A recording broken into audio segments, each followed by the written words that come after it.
Okay, it's the end. Here we go. This is... Oh, the music in this fight is so great, too. This is probably one of... yeah, probably my favorite on the soundtrack. So yeah, if you end up trying to fight this guy, you can't hurt him. This doesn't do any damage. True to sort of a pacifist run-through of the game. And actually, he's got the same attacks as Toriel there as well. Let's check him. Oh, now we start with the rainbow shit. Oh yeah, shit's getting real. God of Hyper Death. Have I never checked this guy? I completely forgot about that God of Hyper Death line there. Very reminiscent, I think, of like the Kirby games here, just with the sound effects and the star of everything. I've mentioned before about how just like so much of this stuff in this game feels like sort of callback, like just subtle little callbacks to other video games. So much that like I think that even the littlest thing a lot of the time must be like a reference to another game. Anyways, I'm gonna have to be a little bit careful here, even though it's actually, this is not, I mean, okay, again, this is kind of one of those things that kind of spoils the game if you know it. This is not exactly a real fight. You can't actually lose here. If you get your HPs depleted to 0, you'll just revive instantly. This is probably his toughest attack, I think. But yeah, we're gonna... Actually, do I even have my best equipment here? I actually think I forgot to equip the flower locket. But anyways, yeah, if you actually die here, you'll just end up revived back to life with full HP immediately. Anyways, you have to redo... There's like kind of checkpoints in the fight, but they're very frequent, so there's actually not much to this fight, which is a bit of a shame, but on the other hand... Or at least, from what I've seen of other sort of blind plays of this game that I've seen, it seems that sort of a lot of... I figure a lot of the players out there probably have had enough of difficult fights by the time they get to this point in the game. It's like, yeah, everybody hates the neutral final boss against the Flowey, everybody hates the genocide final boss against Sans. It's nice to have one little... You know, one of the paths has a final boss that's really just kind of... Oh, actually, I lied earlier. This is his most difficult attack. Yeah, I don't think I've ever actually completely dodged that one. And actually, I've been doing the hope every time. Yeah, the other one... Okay. If you select Dream, actually, or actually, do I have room in my inventory? Okay, yeah, basically what Dream does is it puts an item in your inventory, a Dream, which lets you... You can basically just use it to heal yourself. So even apart from the fact that you literally can't die in this fight because you'll just get revived instantly, you have infinite healing items and big stat boost every round. So it's like, even apart from the fact that you're basically immortal, it's just not a very difficult fight. Whoop. He said as he got lightning bolted 5 times in a row. Galacta Blazing. You know what? We're never gonna get a chance to use this anyways. Might as well use the butters. eat our butts pie there. This would be the perfect time for me to eat the snowman piece again as well. Oh my god. Oh, I just realized now. Oh, after going on so much about how I wasn't going to fuck up the snowman piece thing, I didn't even pick up the snowman piece this time through the game. I actually don't think it... I'm not sure that it even recognizes you keeping the snowman piece on a pacifist run, because yeah, basically what the snowman piece does, it's literally just like one extra line at the end of the game where Sans, in his little phone call to you, says that apparently you made a snowman very happy. And that's all. Just one extra line about making a snowman happy at the Sans' phone call at the end of a neutral playthrough. That's it. God damn it, he's changing it up, the bastard. Okay, I got that. Now we got Shocker Breaker 2. Okay, keep on hoping. Keep on dreaming. He says that, but I don't know what he actually means there. The determination is what's like basically making us immortal at this point. I find it, because of all the noise there, I find it hard to notice whether I'm actually taking damage on those lightning bolts. It looks to me like I'm dodging them, but on the other hand, my HP seems lower than it should be. If I have actually... Oh dear. Oh my, what is this mess?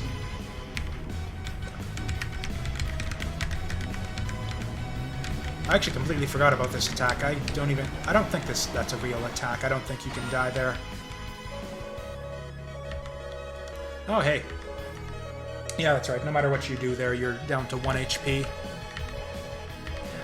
Even though it's not like a real fight, there's no actual gameplay going on here, since it doesn't even matter if you can dodge the attacks. As just sort of the aesthetics of everything, and just like the music and the boss sprite itself is actually really just like everything about this fight, other than the actual gameplay mechanics of it, are just like really solid. It's just like it's a very dramatic fight. Apart from the fact that once you realize that you're immortal, it kind of sucks all the tension out of it. But until you realize that, it's a very dramatic fight. And now we go on to his final form here. And actually, our controls are locked here. We can't do anything but struggle. So we're stuck at 1 HP. And yeah, we don't have the option even to use healing items at this point. And there, we're actually dead. But it refused. It, I guess, being our soul. You don't actually... It is possible to... Oh, and actually we got some HP here. He says that. I guess I could try dying like 1 billion times to see if there's actually anything to that, but I seriously doubt that it actually matters if you die at all here. So yeah, these attacks are like really difficult to dodge, actually. But it doesn't really matter if you can or not. I actually managed to get through my first time through the game. I got through this part of the fight without a single game over. Like, quote-unquote game over. Actually, you know what? I don't think the tails on those attacks can actually hurt you. Okay, but we're going to make this dramatic, actually. I'm going to try super hard to try not to die here. I think I can take one more hit. Oh, never mind. Okay, that was it. Yeah, it's not too hard to get by there. And actually, this is what happens, I think. There's another way you can trigger this where you just die, and then it does that. Oh. Okay. Okay. So that's the trick. We gotta save. So yeah, instead of action, we save. And who are we gonna... Oh, we gotta save all our friends then. Okay, let's just go down the list then. Reach out to our friends and save their souls. Oh, and yeah, again, the music at this part of the fight is just so great. Of course you can't fight them. Oh, and actually, I didn't even notice this before. We've got the green heart there, sort of in keeping with the, the fight with Undyne. That's pretty neat. And yeah, so all of this stuff, it's just like sort of stuff that's, part of her character, like the fake hit that you can do on the date with her. And oh yeah, and it recaps all the previous boss fights as well as you do this, which is just this even apart from the fact, disregarding the fact that there's like no real challenge or drama here. It's just such a great fight regardless. It's like really impressive, I think, what they managed to do. And it's like I've said in the past, it's like a strong finish to a game. Like last impressions can be as important as first impressions when it comes to forming someone's overall impression of a game. And I think the true ending here, like from the boss fight to the actual ending that we'll get later, is just spectacular. This is all great stuff, I think. Okay, yeah, you kind of get a little bit of insight into the different characters a little bit as well, sort of like hidden aspects of their personalities, you might say. You kind of get a sense of sort of their fears and worries in this section here too, with their dialogue. Or I guess Alphys a little less so. We are well acquainted with all of her fucked up head problems, but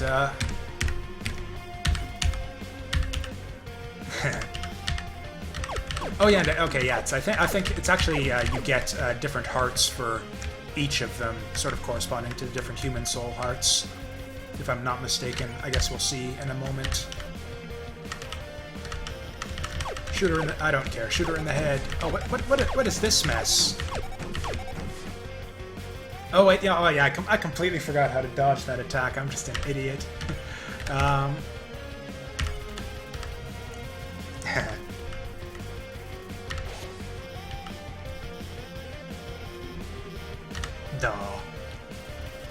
And actually, this isn't going to take as long as it seems. Those two are the only singles. The rest of these, we actually take them two at a time.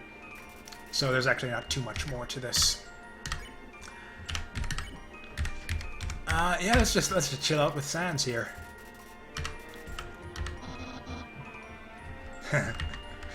And you get kind of some interesting kind of insight into Sans's worries as well. Just how he's like maybe the reason he's just like a piece of shit, like layabout, do nothing, lazy bones, is that he's just like given up on like life and everything.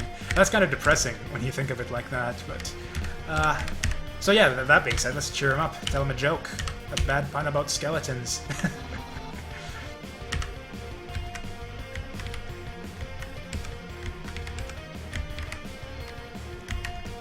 Cool. Speaking of, okay, well, we'll give Papyrus some love as well.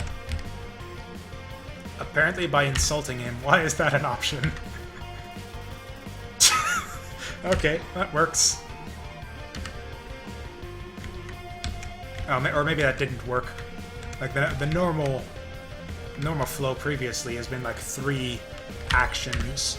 But okay, I guess let's do a puzzle. He loves puzzles. And then suddenly... and then he just says like, nah, I'm rooting for you. It makes you wonder if he's like even... Because we know that Sans is like ridiculously powerful. It makes you wonder if he's just like going along with this. Then Toriel and Asgore. It's kind of funny that they're together like this at the end, even though they hate each other. Or they don't really hate each other, really. It's just that... or actually, we don't really know Asgore that well. Let's do something with him. Let's have a chat with Asgore. Okay. Yeah, it actually doesn't really matter which one you pick. Any of those actions is apparently just as good as the other. Actually, you know what, it makes sense. Now that I think of it, it makes perfect sense that these two would be paired up because it's like it's based on the boss attacks, and these two both have like a very similar attack patterns. Same with Papyrus and Sans, so it actually makes perfect sense that they'd be paired together like this. In gameplay terms, it makes perfect sense for them to be paired up. And let's mercy. Yeah, let's mercy him since we didn't in our first playthrough. Oh, finishing things off with some super hexagon here. Give her a hug. That's a great one to end on. We are the future. And that's it. Except apparently there's someone else to save. Who could that be?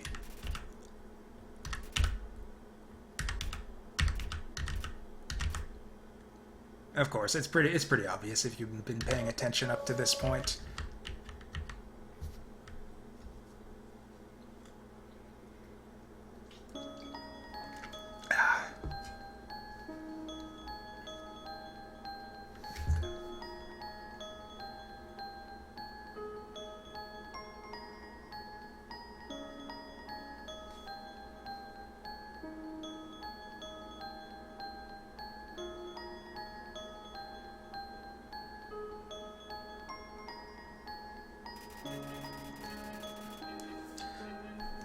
Okay, so yeah, we get little flashbacks there. Now, the kid in that little sequence there is obviously not us. That's the first fallen child, who I said I was going to keep referring to them as Jasu from now on, but so much for that. But yeah, apparently he has like some sort of weird connection with us. Yeah, I don't think it's actually possible to dodge that.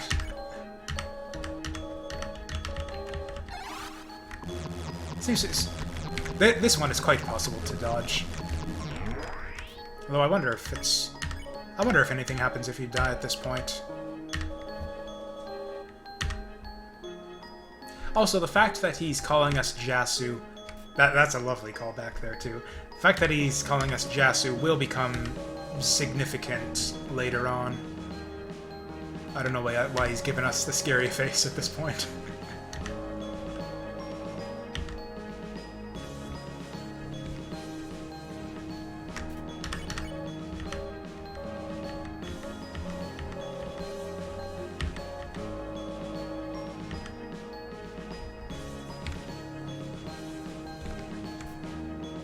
Although, this whole bit about how much he cares about Jasu is going to become weird in retrospect in just a little bit. Because we know at this point that Jasu was the name of sort of his adopted brother, the first fallen human. And we sort of gotten like a little bit of a glimpse into what sort of person he might have been, but it's going to become... Oh.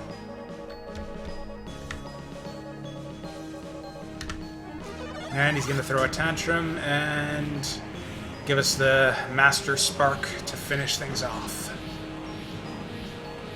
Actually, you can move around inside this thing, but...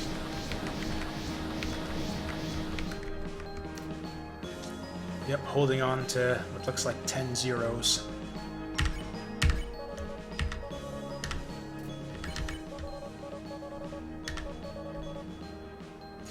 Kind of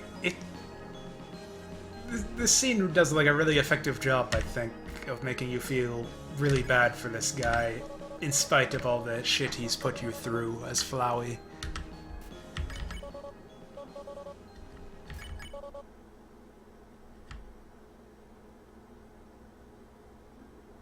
That's it. That's the end of the fight.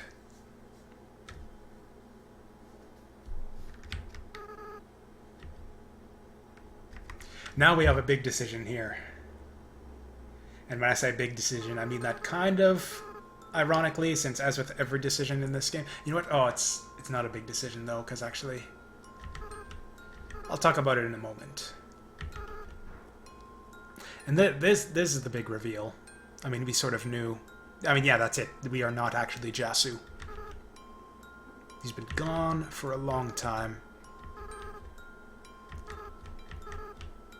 Player characters, we've been playing as Frisk all this time.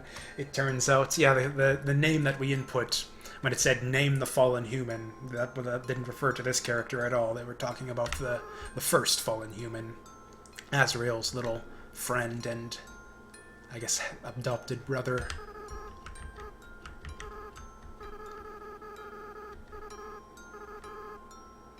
Now, this part still confuses me.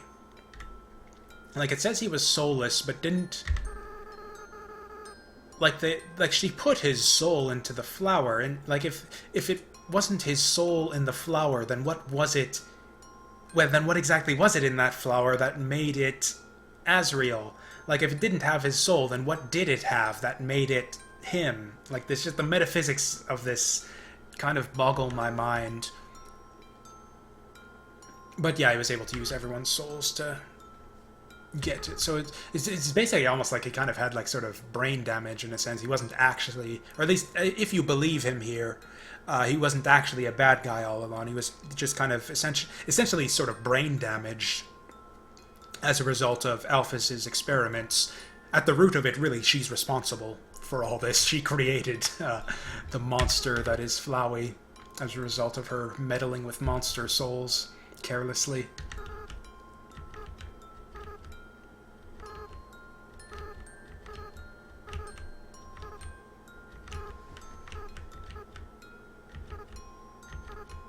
Here it comes.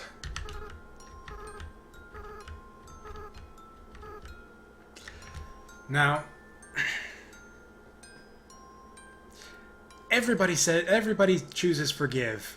Like, how can you not? On the other hand, And I chose forgive last time. I kind of want to say do not, but I'm afraid that it might actually have a consequence, because there's some stuff... There's sort of an epilogue sequence, and I'm afraid that something important there might not show up if I choose do not. So we're just going to do what comes natural. We're going to do the right thing in the end and forgive him.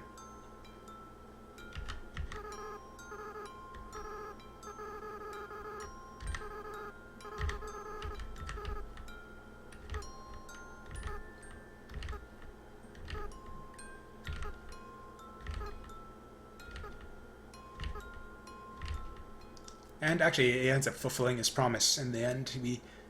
I guess you could say we defeated him, so now he is going to play his boss theme backwards for some reason, apparently. I thought this was a weird musical choice here, but...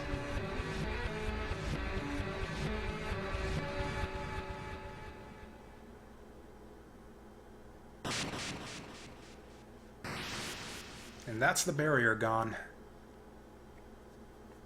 And the monsters can go free in the end. Except, you know, their souls. Or actually, I guess he just released all their souls. Although the world is apparently still destroyed.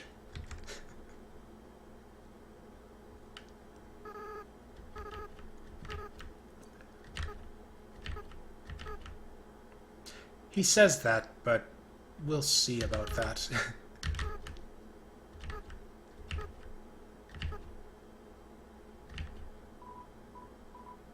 Oh, this is the big decision. This is actually the decision I was thinking of. And again, really tempted to not, just because everybody chooses comfort him, because it's obviously the right thing to do. But I'm afraid that if I say do not, we won't ever see him again, so I'm gonna do the right thing. It's a unique animation right there, actually. It's the only time you see the hugging animation for your character sprite.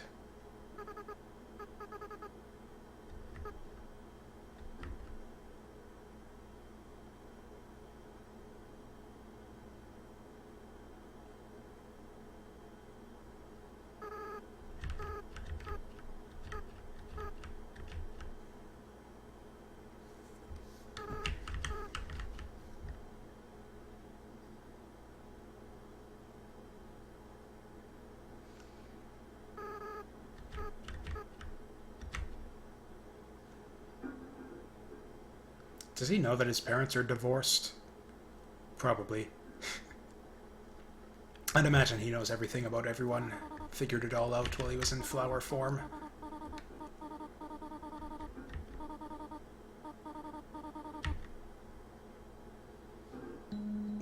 And everything's back to normal.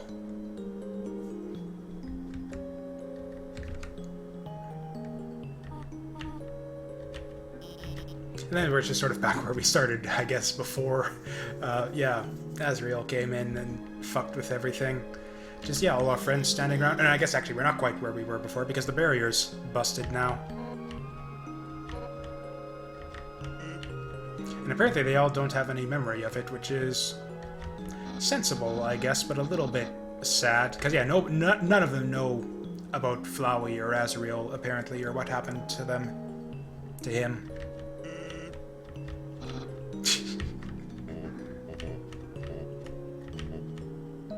Oh, and now apparently they all know his name all of a sudden too. Now they're just like tossing out the true name left and right. Oh, incidentally, there's some special dialogue you can get if you try to put in certain names on the name input screen. And there are actually some names that have some effect on the game too.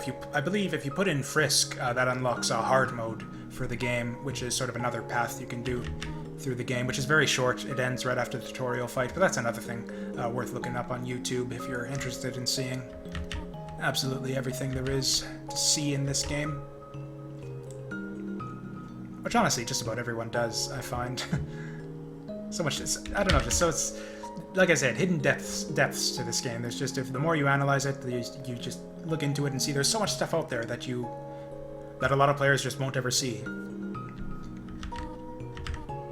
just because you got to play through the game like 50 billion times and a lot of it isn't clued or anything, and whatever. But it's on YouTube if you want to see it, and that's nice. And this is kind of an epilogue sequence, basically in the same vein as the ending of Earthbound. You can just go back through the entire world and talk to everyone.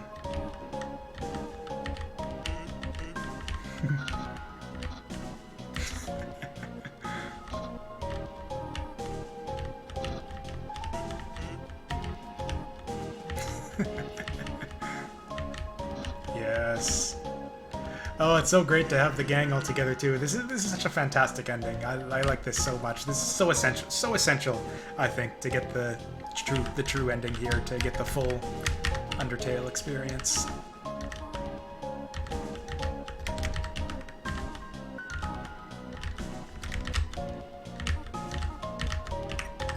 Okay, I guess let's call Toriel.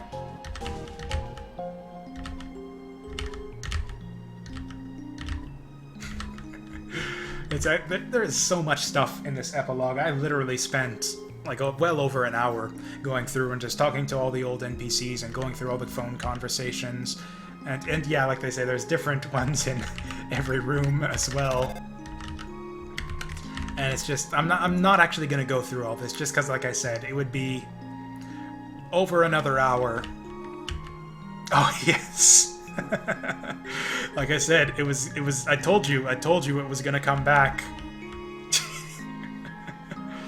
Now, except the order is wrong here. I did it the other way around. I asked her to call, I called her mom and then flirted with her. She's completely misremembering here.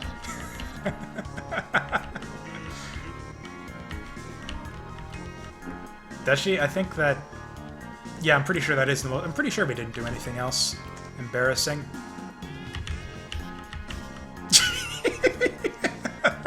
Frickin' Alphys. You are the worst character. You are the worst.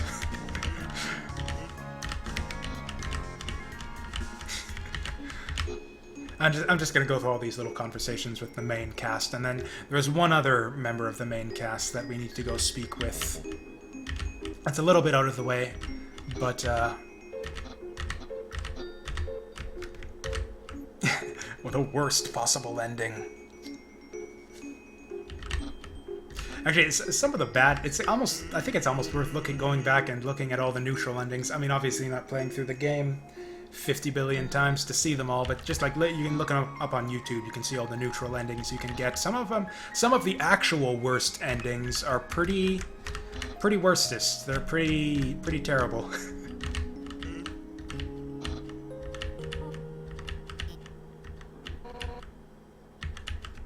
Sticking in the gender neutral singular they. I like that.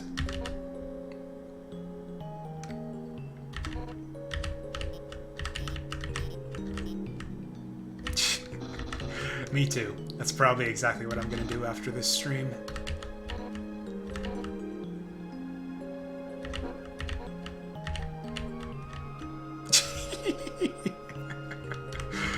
Oh, Asgore. It's like a cartoon, but... Wait a second, what's with that apostrophe? That's just nonsense. Anyways, it's a cartoon with swords. Swords are the best animes. See, they got it right here. I don't know if that's some kind of weird joke or if that's... I mean, it's got to be deliberate. They fucked it up with both of them. I don't know. Someone explain it to me. Why there's apostrophes in our little option there.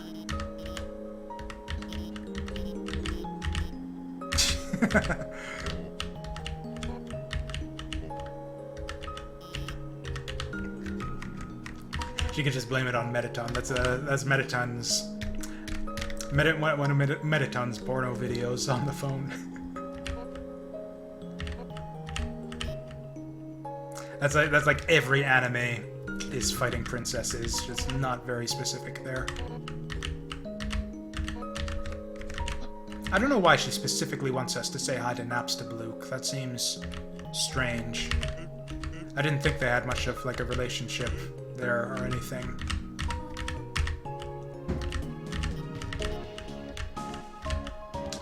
Yeah, I think so.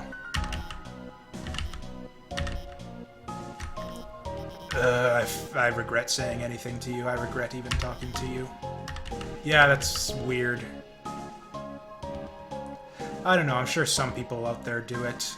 Ship their bosses with their bosses' ex-wives. There are like 5 people here that heard you say it. You're an idiot, Alphys.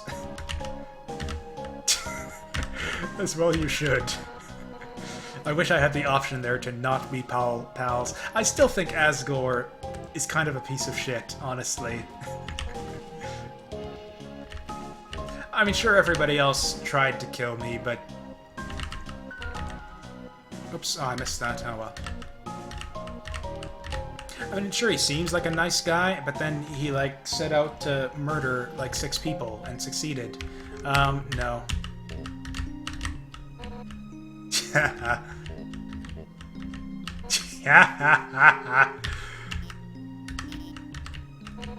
What?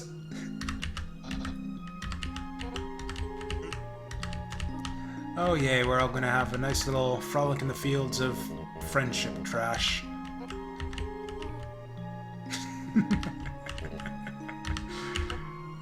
I wish there were more interactions throughout the game between Toriel and Asgore. I don't know, they're a cute anti-couple. I'm gonna save it here just in case I want to go back and read some of the stuff, but there is one person we need to talk to.